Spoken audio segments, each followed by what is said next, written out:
Hindu cosmology में time को cyclical माना जाता है। 4 बड़े युग या युगास इस साइकिल को मार्क करते हैं। ये हैं सत्य युग, त्रेता युग, द्वापर युग और कली युग। हर युगा में धर्मा यानी राइचसनेस धीरे धीरे कम होता जाता है। हम अभी कली युग में जी रहे हैं। इस एज की पहचान है अंधेरा, झागदा और मॉरल डिके। ये वो टाइम है जब अधर्मा यानी अनराइचसनेस दूर दूर तक फैला हुआ लगता है। लोग अक्सर अपनी स्पिरिचुअल ड्यूटीज भूल जाते हैं और मटीरियल डिजायर्स के पीछे भागते हैं। लॉर्ड विष्णु हिंदू ट्रिनिटी में प्रिजर्वर हैं। वो अर्थ पर अलग अलग रूपों में अवतरित होते हैं। इन रूपों को एवटार्स कहते हैं। एवटार्स तब प्रकट होते हैं जब धर्मा खतरे में होता है। वो बैलेंस रिस्टोर करने और ह्यूमैनिटी को गाइड करने आते हैं। 10 प्रिंसिपल एवटार्स दाशावातरा को वाइडली माना जाता है। हर एवटार का अपने ईयर के हिसाब से एक स्पेसिफिक पर्पस होता है।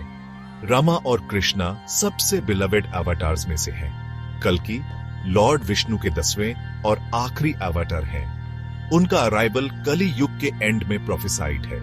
वो एक नया सत्य युग यानी ट्रूथ का एज शुरू करने आएंगे। कल्कि को एक व्हाइट हॉर्स पर वॉरियर के रूप में डिपिक्ट किया जाता है। वो ईविल को खत्म करने के लिए एक फ्लेमिंग सोर्ड चलाते हैं। उनका मिशन दुनिया को अधर्मा से क्लेंस करना है। वो राइचसनेस और प्यूरिटी को रीएस्टैब्लिश करेंगे। कल्कि का आना होप का मैसेज है। ये सिग्निफाई करता है कि गहरे अंधेरे में भी डिवाइन इंटरवेंशन पॉसिबल है। उनकी स्टोरी हमें याद दिलाती है कि टाइम के साइकिल्स डिक्लाइन और रिन्यूअल दोनों लाते हैं। कल्कि गुड की इविल पर इनेविटेबल जीत को रिप्रेजेंट करते हैं। वो ह्यूमैनिटी के लिए एक नई सुबह के हार्बिंजर हैं। उनका लेजेंड कॉस्मिक जस्टिस और ऑर्डर में फेथ इंस्पायर करता है। वो अल्टीमेट प्यूरिफायर हैं। पुराण एंशिएंट हिंदू टेक्स्ट्स हैं। इनमें यूनिवर्स की हिस्ट्री के बारे में नैरेटिव्स हैं। वे क्रिएशन, कॉस्मिक साइकिल्स और देवताओं और ऋषियों की जीनियोलॉजीज को डिस्क्राइब करते हैं। कई पुराण विष्णु के एवटार्स के बारे में बताते हैं। कल्कि पुराण स्पेसिफिकली कल्कि को डेडिकेटेड है। इसमें उनकी लाइफ और मिशन के डिटेल्ड अकाउंट्स हैं। यह टेक्स्ट उनके बर्थ, एजुकेशन, बैटल्स और आखिर में जीत को डिस्क्राइब करता है। भागवत पुराण में भी कल्कि का मेंशन है। उसमें लिखा है कि वो 2 युगस के कंजंक्शन पर अपीयर होंगे। उनका जन्म विष्णु यशा नाम के एक ब्राह्मण के यहाँ होगा। उनका बर्थ प्लेस शंभल गांव होगा। यह पुराण अनवर्दी रूलर्स के शासन को खत्म करने में उनके रोल पर जोर देता है। यह धर्मा के रिस्टोरर के रूप में उनके फंक्शन को हाईलाइट करता है। उनके लिनेज के बारे में प्रेडिक्शंस काफी स्पेसिफिक हैं। विष्णु पुराण भी इन प्रोफेसीज को कॉरबोरेट करता है। यह कल्कि को विकेड लोगों को डिस्ट्रॉय करने वाला बताता है। वो म्लेच्छों को भी खत्म करेंगे, जिन्हें अक्सर फॉरेनर्स या वैदिक धर्मा न मानने वाले समझा जाता है। उनके एक्शंस एक नए कृत युग या सत्य युग का रास्ता बनाएंगे। टेक्स्ट उनके तेज घोड़े देवदत्त के बारे में बताता है। वो पूरी अर्थ पर घूमेंगे, अधर्मा के खिलाफ एक फॉर्मिडेबल फोर्स बनकर। महाभारत जैसे दूसरे ग्रंथ भी कल्कि की तरफ इशारा करते हैं। वन पर्व में मार्कंडेय ऋषि युधिष्ठिर को कलि युग के एंड के बारे में बताते हैं। वो कल्कि के अराइवल से पहले की भयानक कंडीशंस को डिस्क्राइब करते हैं। ये सभी टेक्स्ट्स मिलकर एक विविड पिक्चर बनाते हैं। कल्कि सिर्फ एक डिस्ट्रॉयर नहीं, बल्कि एक रिक्रिएटर भी है। वो कॉस्मिक रीसेट और रिन्यूअल के डिवाइन एजेंट हैं। उनकी स्टोरी पौराणिक एस्केटोलॉजी का एक कॉर्नरस्टोन है। पुराण लगातार शंभल को कल्कि का बर्थ प्लेस बताते हैं। यह टाउन आजकल के उत्तर प्रदेश, इंडिया में है। सदियों से इसे एक होली साइट माना गया है। डिवोटीज मानते हैं कि यह विष्णु के फाइनल इनकारनेशन से गहराई से जुड़ा हुआ है। शंभल की स्पिरिचुअल वाइब्रेशंस को बहुत पोटेंट माना जाता है। कई फेथफुल पिलग्रिम्स यहां ब्लेसिंग्स लेने आते हैं। वो फ्यूचर एवटार से कनेक्ट करने आते हैं। शंभल का सिग्निफिकेंस फेथ में गहराई से बसा हुआ है। लोकल ट्रेडिशंस और लोक कथाएं इसकी पौराणिक इंपॉर्टेंस को और बढ़ाती हैं। माना जाता है कि शंभल की मिट्टी ही सेक्रेड है। यहाँ का एटमॉस्फेयर स्पिरिचुअल प्रैक्टिस के लिए अनुकूल कहा जाता है। कई टेम्पल्स और सेक्रेट स्पॉट्स इस लैंडस्केप पर हैं। ये साइट्स अलग अलग देवताओं और डिवाइन इवेंट्स से जुड़ी हुई हैं। कल्कि के बर्थ का इंतजार इस टाउन की आइडेंटिटी में बसा हुआ है। श्री हरिविष्णु का फाइनल एवतार इसी स्पेसिफिक जियोग्राफी से प्रकट होगा। यह लोकेशन का चॉइस आर्बिट्रेरी नहीं है। सेक्रेट जियोग्राफी हिंदू विचार में एक क्रूशियल रोल प्ले करती है। जगह डिवाइन प्रेजेंस या सिग्निफिकेंट इवेंट्स के कारण होली बन जाती है, इसलिए शंभल को एक चुना हुआ स्थान माना जाता है। यह कॉस्मिक हिस्ट्री में एक इंपॉर्टेंट मोड़ का गवाह बनने के लिए डेस्टिन्ड है। यह टाउन स्पिरिट में इस बड़े अनुष्ठान के लिए तैयार होता है। शंभल में कल्कि का माहात्म्य यानी ग्लोरी बहुत प्रोफाउंड है। यह एक डिवाइन प्लान के कल्मिनेशन को सिग्निफाई करता है। कली युग का अंत इसी जगह से घोषित होगा। यह शंभल को फ्यूचर होप का बीकन बनाता है। यह एक रिमाइंडर है कि डिवाइन ग्रेस कहीं भी मैनिफेस्ट हो सकती है। एक साधारण सा टाउन भी एक्स्ट्रॉर्डिनरी इवेंट्स का मंच बन सकता है। शंभल की आइडेंटिटी हमेशा के लिए कल्कि के प्रॉमिस से जुड़ी हुई है।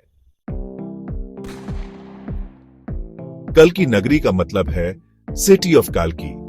यह कंसेप्ट सिर्फ शंभल के फिजिकल टाउन तक ही सीमित नहीं है।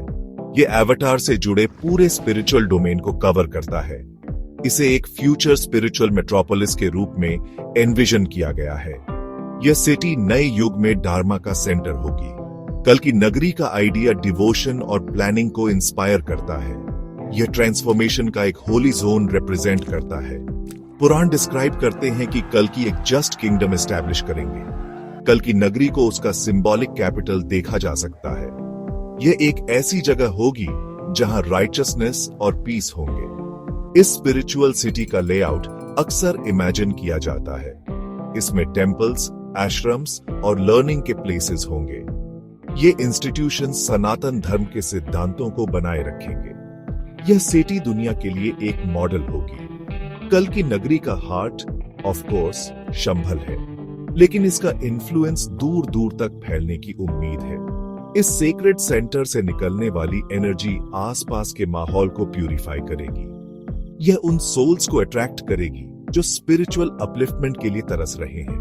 यह नगरी सिर्फ ईंट और गारे की नहीं है। यह एक स्टेट ऑफ कॉन्शियसनेस है, एक डिवाइन फील्ड है। यहीं पर डिवाइन सबसे पावरफुली मैनिफेस्ट होगा। 68 तीर्थ यानी पिलग्रिमेज साइट्स कल्कि नगरी का इंटीग्रल पार्ट है। ये साइट्स शंभल के अंदर और आसपास एक सेक्रेड नेटवर्क बनाती है। हर तीर्थ का अपना यूनिक सिग्निफिकेंस है। वे सब मिलकर इस रीजन की पवित्रता में योगदान देते हैं। कल्कि नगरी को एक्सप्लोर करने का मतलब है इन स्पिरिचुअल हॉटस्पॉट्स को समझना। वे डिवाइन कनेक्शन की तरफ एक जर्नी पर वे पॉइंट्स हैं। वे कल्कि के डोमेन के स्पिरिचुअल लैंडस्केप को मैप आउट करते हैं। Section 5 the sanctified 68 pilgrimage sites इन कल्कि नगारी पार्ट 1। कल्कि नगरी के 68 तीर्थ उसकी सेक्रेड आइडेंटिटी के लिए की हैं। इनमें से हर पिलग्रिमेज स्पॉट की यूनिक मिथोलॉजिकल इंपॉर्टेंस है। ये सिर्फ जियोग्राफिकल लोकेशंस नहीं हैं, इन्हें डिवाइन एनर्जीज के पोर्टल्स माना जाता है। माना जाता है कि इन तीर्थों को एंशिएंट सेजेस या देवताओं ने पवित्र किया था। कुछ कल्कि प्रोफेसी से भी पहले के हो सकते हैं, जो अब उनके नैरेटिव में इंटीग्रेट हो गए हैं। उनकी प्रेजेंस शंभल के स्पिरिचुअल ताने बाने को एनरिच करती है। इन सेक्रेड साइट्स में अक्सर स्पेसिफिक टेम्पल्स होते हैं। ये सेक्रेड पॉन्ड्स या एंशिएंट ट्रीज जैसे नेचुरल फॉर्मेशंस भी हो सकते हैं। हर तीर्थ के साथ आमतौर पर एक स्टोरी या लेजेंड जुड़ा होता है। ये स्टोरीज उसके ओरिजिन और स्पिरिचुअल बेनिफिट्स को एक्सप्लेन करती हैं। पिलग्रिम्स इन जगहों पर रिचुअल्स करने जाते हैं। वे प्रेयर्स ऑफर करते हैं और ब्लेसिंग्स मांगते हैं। इन 68 तीर्थों की कलेक्टिव पावर बहुत इमेंस है। यह एक पावरफुल स्पिरिचुअल फील्ड क्रिएट करता है। इन तीर्थों का एक ग्रुप लॉर्ड शिवा को डेडिकेटेड हो सकता है। शिव और विष्णु हिंदू विचार में गहरे जुड़े हुए हैं। कल्कि की फ्यूचर सिटी में उनकी प्रेजेंस कॉस्मिक हार्मनी को सिग्निफाई करेगी। इन शैव तीर्थों पर जाने से प्यूरिटी और डिटैचमेंट मिल सकता है। ये क्वालिटीज स्पिरिचुअल प्रोग्रेस के लिए एसेंशियल है। वे डिवोटी को सत्य युग की सुबह के लिए तैयार करते हैं। ऐसी साइट्स डीप मेडिटेशन की जगह होंगी। तीर्थों का एक और सेट देवी के अलग अलग रूपों से जुड़ा हो सकता है। शक्ति यानी डिवाइन फेमिनिन पावर, क्रिएशन और ट्रांसफॉर्मेशन के लिए क्रूशल है। कल्कि नगरी में उनकी प्रेजेंस कॉस्मिक रिन्यूअल में उनके रोल को अंडरस्कोर करती है। ये देवी तीर्थ स्ट्रेंथ और प्रोटेक्शन के सोर्सेज होंगे। पिलग्रिम्स कली युग के चैलेंजेस का सामना करने के लिए करेज की प्रेयर कर सकते हैं। वे कल्कि के जल्द अराइवल के लिए भी प्रे करेंगे। Section 6 the sanctified 68 pilgrimage sites in काल्की नगारी पार्ट 2। 68 तीर्थों की एक्सप्लोरेशन को कंटिन्यू करते हुए कुछ शायद विष्णु सेंट्रिक होंगे। ये सीधे लॉर्ड विष्णु के एवटार्स और एस्पेक्ट्स को सेलिब्रेट करेंगे। शायद कोई तीर्थ वराह एवटार या नरसिंह से जुड़ा हो। ऐसी साइट्स पिलग्रिम्स को विष्णु के सेवियर के रूप में बार बार आने वाले रोल की याद दिलाएंगी। वे कल्कि के रूप में उनके अल्टीमेट अवतरण में फेथ को मजबूत करेंगी। यहाँ के रिचुअल्स डिवोशन और सरेंडर पर फोकस कर सकते हैं। कुछ स्पेसिफिक तीर्थ कल्कि के पेरेंट्स से कनेक्टेड हो सकते हैं। एक उनके प्रोफेसाइड फादर विष्णु यशा को डेडिकेटेड हो सकता है। दूसरा उनकी मदर सुमति को ऑनर कर सकता है।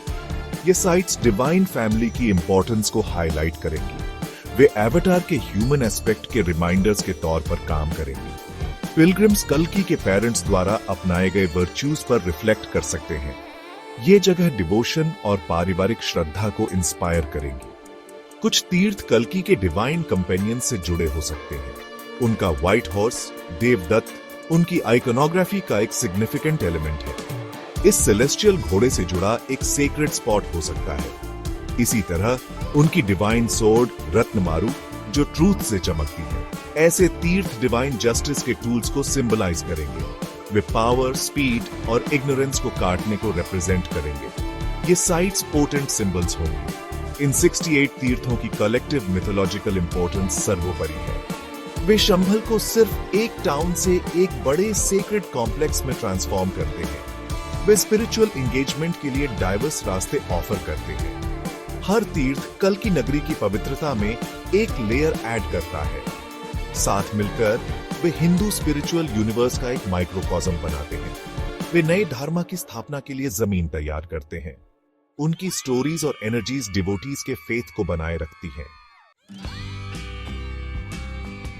Section 7 guardians of the future the राष्ट्रीय कल्कि स्वयंसेवक संघ। राष्ट्रीय कल्कि स्वयंसेवक संघ एक ऑर्गेनाइजेशन है। यह कल्कि अवतार से जुड़े आइडियल्स को डेडिकेटेड है। यह ग्रुप कल्कि की प्रोफेसीज के बारे में अवेयरनेस बढ़ाने का काम करता है। वे शंभल के स्पिरिचुअल सिग्निफिकेंस को भी प्रमोट करते हैं। उनके मेंबर्स वॉलंटियर्स हैं, यानी स्वयंसेवक। वे फेथ और पॉजिटिव चेंज की इच्छा से ड्रिवन हैं। वे धर्म के इवेंचुअल रेस्टोरेशन में विश्वास रखते हैं। संघ कई इनिशिएटिव्स लेता है। एक प्राइमरी फोकस एजुकेशन है। वे डिस्कोर्सेस, सेमिनार्स और पब्लिकेशंस ऑर्गेनाइज करते हैं। ये एक्टिविटीज कल्कि के पौराणिक अकाउंट्स को एक्सप्लेन करती हैं। उनका एम इस नॉलेज को एक वाइडर ऑडियंस तक पहुंचाना है। वे शंभल में सेक्रेड साइट्स को प्रिजर्व करने की दिशा में भी काम करते हैं। इसमें उनके मेंटेनेंस और डेवलपमेंट की एडवोकेसी शामिल है। उनके एफर्ट्स यह सुनिश्चित करते हैं कि ये जगह फेथ के वाइब्रेंट सेंटर्स बने रहें। उनके काम का एक और एस्पेक्ट कम्युनिटी सर्विस है। एक राइचस सोसाइटी के आइडियल से इंस्पायर होकर वे सोशल वेलफेयर एक्टिविटीज में एंगेज होते हैं। इसमें जरूरतमंद लोगों की मदद करना या एथिकल लिविंग को प्रमोट करना शामिल हो सकता है। वे ऐसे एक्शंस को एक बेहतर दुनिया बनाने की तरफ प्रैक्टिकल स्टेप्स के रूप में देखते हैं। यह कल्कि के ट्रांसफॉर्मेटिव मिशन से अलाइन करता है। उनकी सर्विस एक्टिव डिवोशन का एक रूप है। यह धार्मिक प्रिंसिपल्स के प्रति कमिटमेंट को रिफ्लेक्ट करता है। राष्ट्रीय कल्कि स्वयंसेवक संघ कल्कि ट्रेडिशन को जिंदा रखने में एक रोल प्ले करता है। वे डिवोटीज के बीच कम्युनिटी की भावना को बढ़ावा देते हैं। वे एंशिएंट प्रोफेसीज को आजकल के कंसर्न से भी जोड़ते हैं। उनके एफर्ट्स कल्कि के मैसेज की टाइमलेस रेलेवेंस को हाईलाइट करते हैं। वे एक तरह से स्पिरिचुअल अवेकनिंग के लिए जमीन तैयार कर रहे हैं। वे फ्यूचर के लिए एक सीक्रेट होप के कस्टोडियंस के रूप में काम करते हैं। उनका डेडिकेशन काबिले तारीफ है। Section 8 Kalki's call relevance in the contemporary world. कल्कि अवतार की प्रोफेसी आज भी बहुत गहरा रेलेवेंस रखती है। हम एक ऐसे ईरा में रहते हैं जो तेजी से बदल रहा है और ग्लोबल चैलेंजेस से भरा है।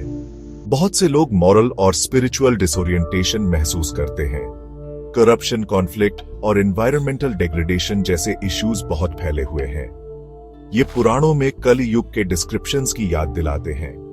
दुनिया अस्त व्यस्त लगती है।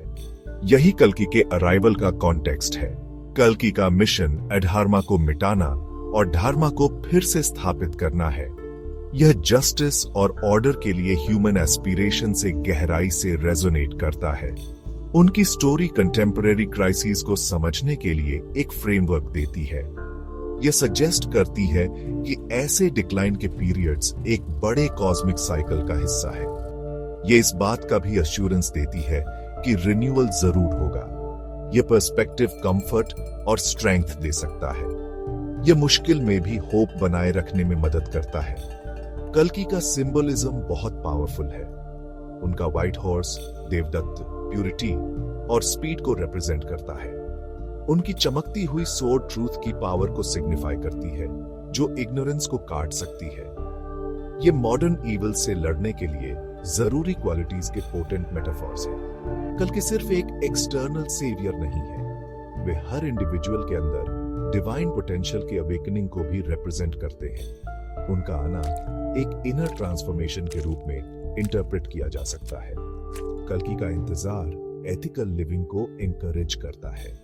अगर कोई धर्मा के रेस्टोरेशन में विश्वास रखता है तो वो उसे प्रैक्टिस करने के लिए मोटिवेटेड होता है। यह इंडिविजुअल्स को ट्रूथ, कंपैशन और राइचसनेस जैसे वैल्यूज को बनाए रखने के लिए इंस्पायर करता है। यह पर्सनल कमिटमेंट कलेक्टिव भलाई में योगदान देता है। इसलिए कल्कि का कॉल इनर और आउटर प्यूरिफिकेशन का कॉल है। यह दुनिया के रिन्यूअल में पार्टिसिपेट करने का एक इनविटेशन है। उनका मैसेज टाइमलेस और यूनिवर्सल है। Section 9 A universal beacon, the global significance of Kalki Nagari। कल्कि नगरी, जिसका सेंटर शंभल है, सिर्फ नेशनल इंपॉर्टेंस से कहीं ज्यादा मायने रखती है। इसका सिग्निफिकेंस जियोग्राफिकल और कल्चरल बाउंड्रीज से परे है। क्राइसिस के टाइम में एक डिवाइन रिडीमर के प्रकट होने का कॉन्सेप्ट यूनिवर्सल है। कई ट्रेडिशंस में फ्यूचर सेवियर या गोल्डन एज की प्रोफेसीज हैं। कल्कि की स्टोरी इस वाइड स्प्रेड ह्यूमन होप का इंडिया का यूनिक आर्टिकुलेशन है। यह एक ग्लोबल ऑडियंस से बात करती है। कल्कि नगरी का एक फ्यूचर स्पिरिचुअल हब के रूप में आइडिया बहुत कंपेलिंग है। एक इंक्रीजिंगली इंटरकनेक्टेड दुनिया में पीस और विजडम के सेंटर्स की बहुत जरूरत है।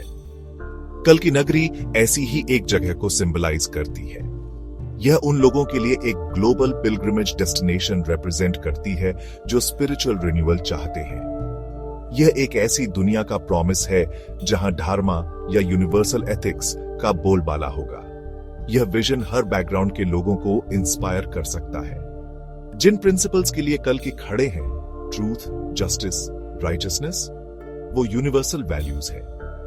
दुनिया को नेगेटिविटी से क्लेंस करने का उनका मिशन ग्लोबल ट्रांसफॉर्मेशन का एक मेटाफॉर है। यह ट्रांसफॉर्मेशन सिर्फ डिवाइन इंटरवेंशन के बारे में नहीं है, इसमें ह्यूमन एफर्ट और एस्पिरेशन भी शामिल है।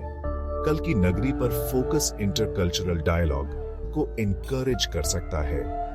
यह ह्यूमैनिटी के लिए शेयर्ड स्पिरिचुअल गोल्स के बारे में अंडरस्टैंडिंग को बढ़ावा दे सकता है।